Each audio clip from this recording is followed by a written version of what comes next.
of the nation.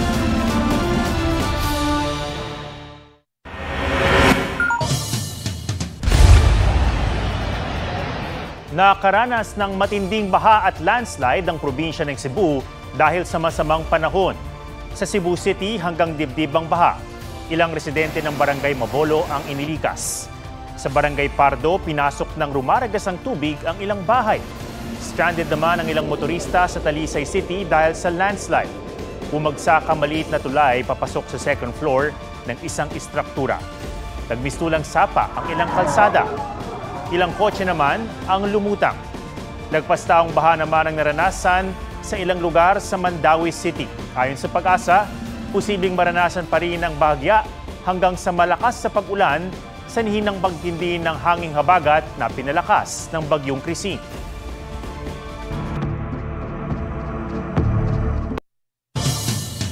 Suspendido ang klase sa ilang lugar bukas bunsod ng bagyong Krising at habagat.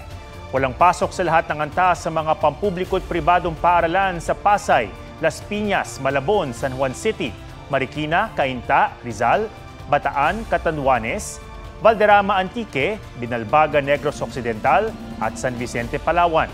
Mula preschool to senior high school naman ang walang pasok bukas sa Valenzuela City, Baguio City, Laguna, Talavera, Nueva Ecija, pati sa Aborlan, Palawan.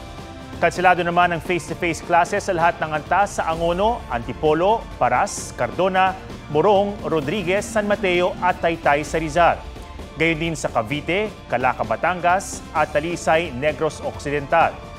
Face-to-face classes naman mula preschool to high school o senior high school ang sinuspende sa Hamtig, Antique at Iloilo City.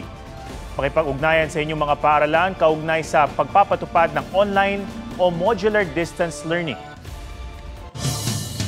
Sa pilitan ng pinalilikas sa mga nakatira sa tabing dagat sa Cagayan bilang paghahanda sa bagyong Krising. Pero bago pa man ang inaasahang pag-landfall doon ng bagyo, binaha na ang isang bahagi o ilang bahagi ng Luzon dahil sa habagat. May report si James Agustin.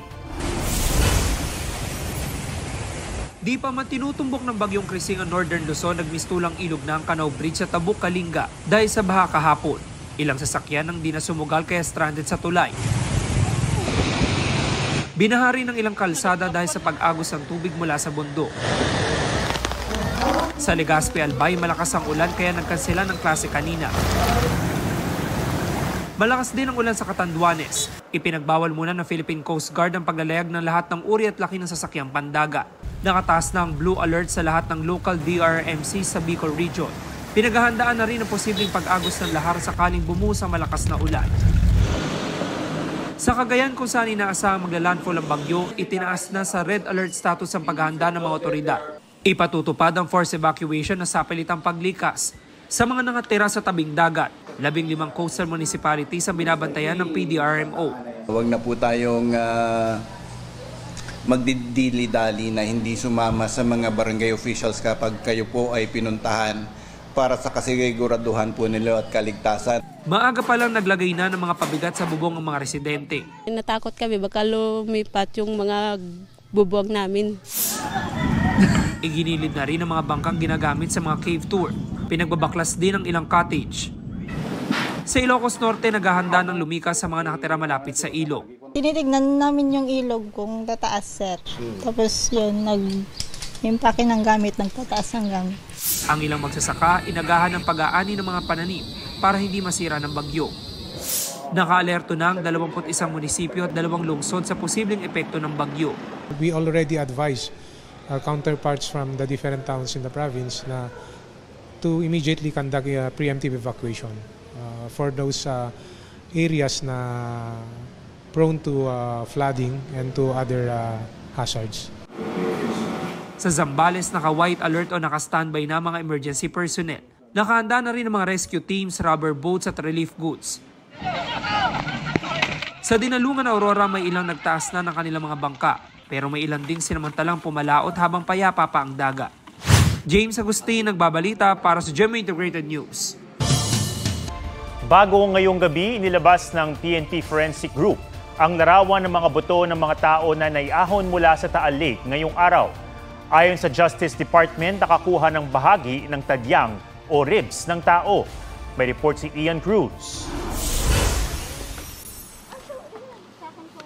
Matapos ang 4 na araw na walang nakukuhang kahina-hinalang bagay, iniahon mula sa Taal Lake ang 4 na sakong ito kanina. Pagdating sa Pampang, agad inilipat ang mga sako sa sasakyan ng Soko. 4 na sako yon, actually 2 sakong buhangin na pampabigat, tsaka 2 sako na containing the remains. Yung ribs ng tao nakita.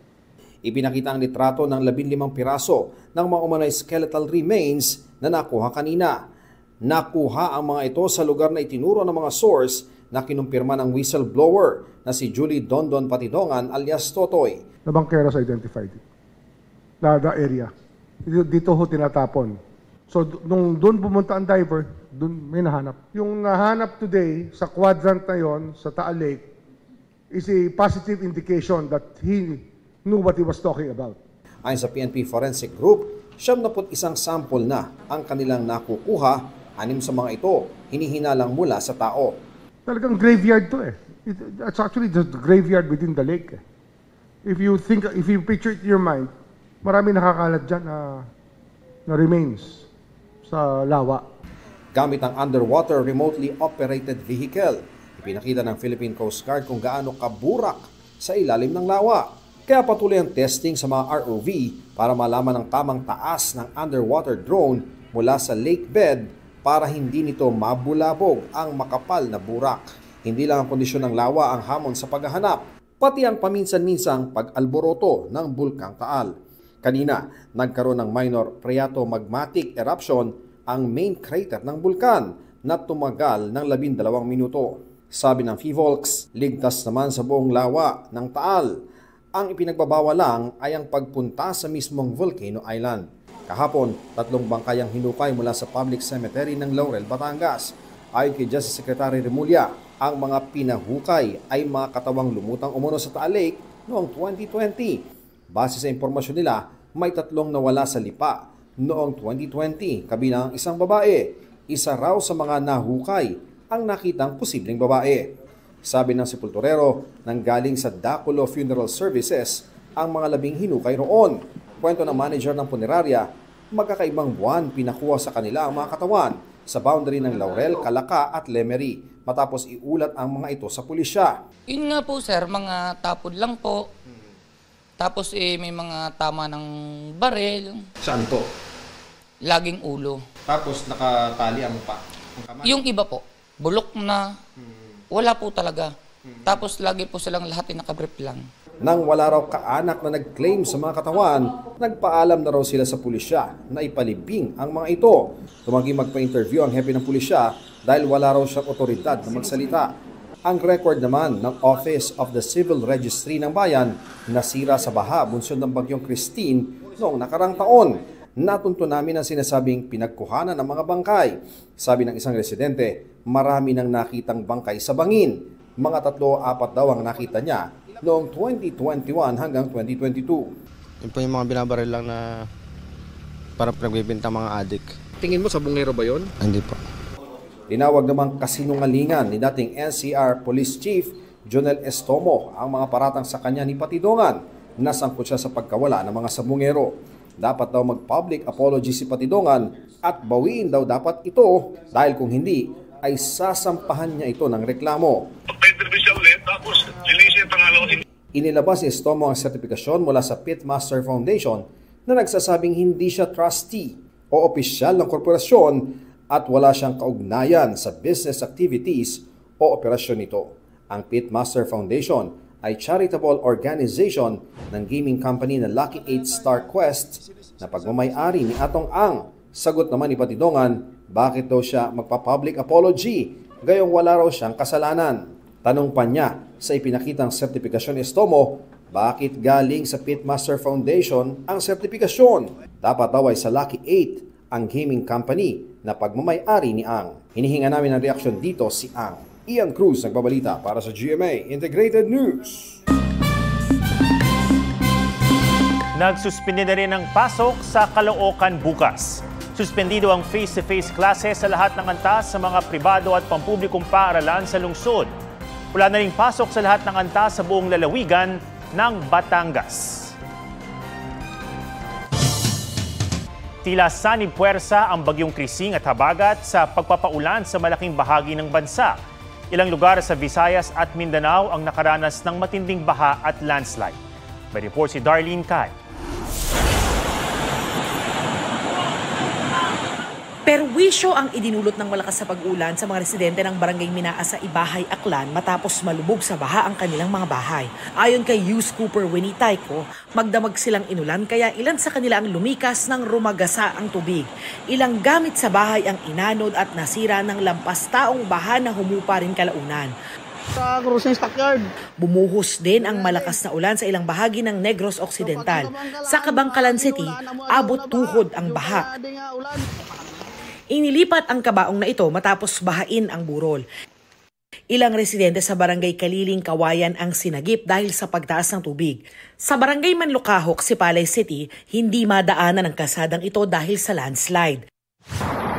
Stranded naman ang ilang residente sa Negros Oriental matapos umapaw ang ilang spillway doon. Sinira ng rumaragas ang bahaang spillway sa Barangay Manghulayon, La Libertad ang ilang hayop kasama sa inilikas.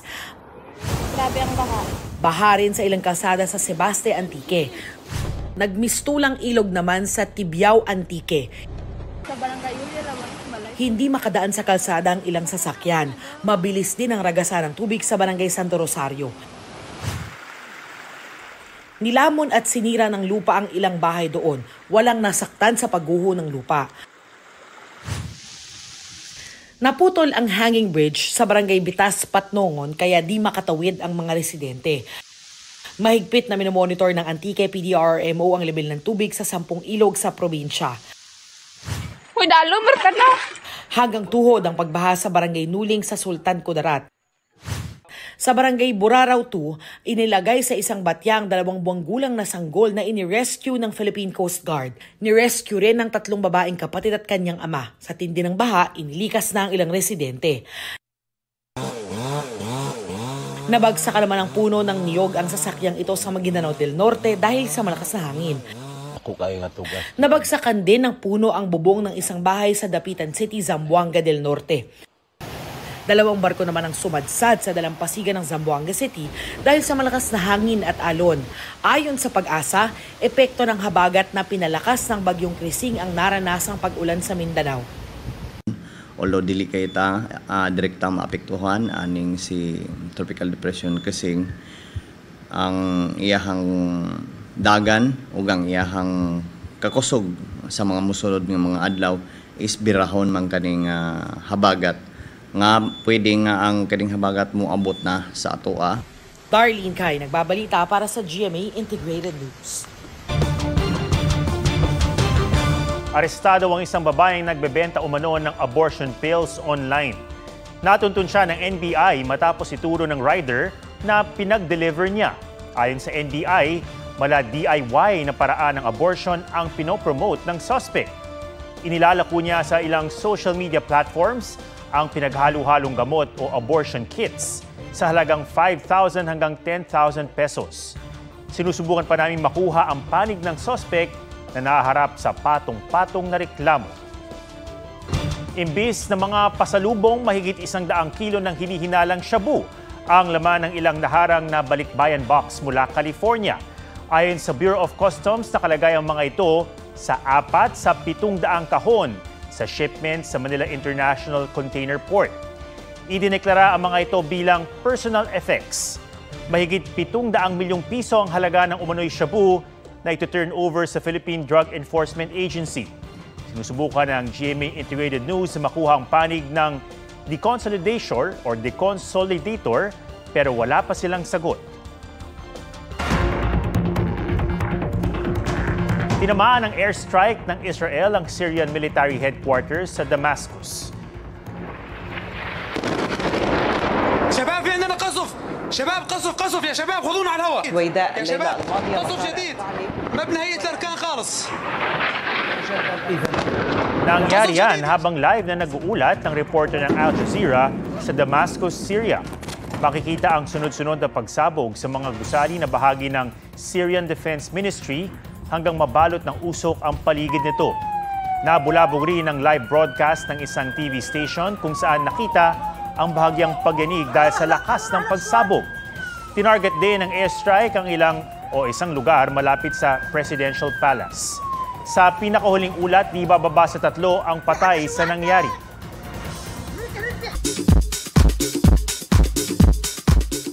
Mula sa mga meme, viral moments at trends, aminado ang Sparkle housemates na nagbago ang kanilang buhay sa outside world. Ang big winner at viral sensation na ring si Mika Salamanca, nais maging inspiration for character development.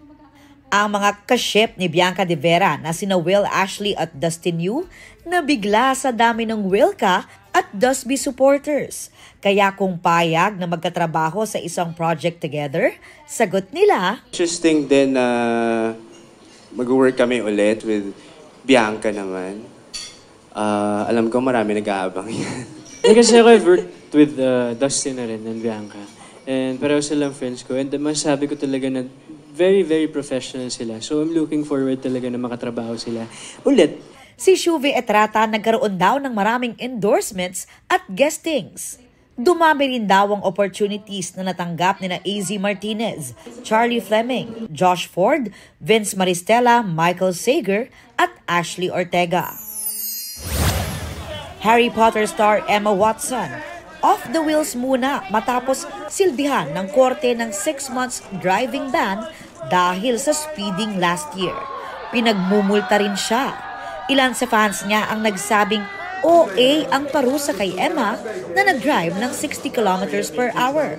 Kinwestiyon ng ilan ang speed limit sa UK na 48 kilometers per hour. Biro ng ilan, sana raw ay nag-wave na lang siya ng wand o sumakay sa broomstick. Aubrey Carampel nagbabalita para sa GMA Integrated News. Mga kapuso, lalo pang lumapit sa kalupaan ng bagyong Krising. Sa 11 p.m. bulletin ng Pag-asa, huling namataan ang sentro ng bagyong Krising, 460 kilometers east ng Baler, Aurora. Kumikilos ito pa-northwest sa bilis na 15 kilometers per hour. Sa forecast track ng Pag-asa, posible itong maglandfall sa mainland Cagayan o sa Babuyan Islands bukas ng hapon o gabi. Pagkatapos maglandfall, kikilos ito west-northwestward. Inaasang lalakas pa ito sa tropical storm category bukas ng umaga at posibleng lumakas pa sa severe tropical storm category pagdating ng Sabado ng umaga o hapon. Base sa 11 p.m. bulletin ng Pag-asa, nakataas pa rin ang signal number 1 sa Batanes, Cagayan, kabilang ang Babuyan Islands, Isabela, Apayao, Abra, Ilocos Norte, Ilocos Sur, Kalinga, Mountain Province, Ifugao, Benguet, La Union, Quirino, northern portion of Aurora, Nueva Vizcaya, northern portion of Pangasinan, northern portion of Nueva Ecija, Pulilio Islands, Camarines Norte, northern portion of Camarines Sur at Catanduanes.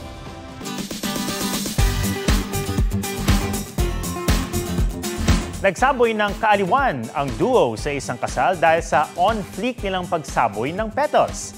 Pero di yan mga flower girl kundi flower men. Petal pals sina Paulo Trinidad at Von Quejada na biglaang natasang magsaboy ng petals. Naging flower men sila dahil walang mga partner sa entourage. Kaya naiisip ng bride na si Chari bakit hindi sila isama bilang flower men lalo't iisa lamang ang kanilang flower girl. Bagay na nag-work naman daw dahil ikinatuwa ito ng guests at nag-viral pa online. On character din naman kasi sina Von at Paulo na tila sinurpresa rin ng bride and groom sa kanilang gimmick. Yan po ang State of the Nation. Para sa mas malaking misyon at para sa mas malawak na paglilingkod sa bayan, ako si Ato Maraulio mula sa GMA Integrated News, ang News Authority ng Pilipino. Huwag magpahuli sa mga balitang dapat niyong malaman. Mag-subscribe na sa GMA Integrated News sa YouTube.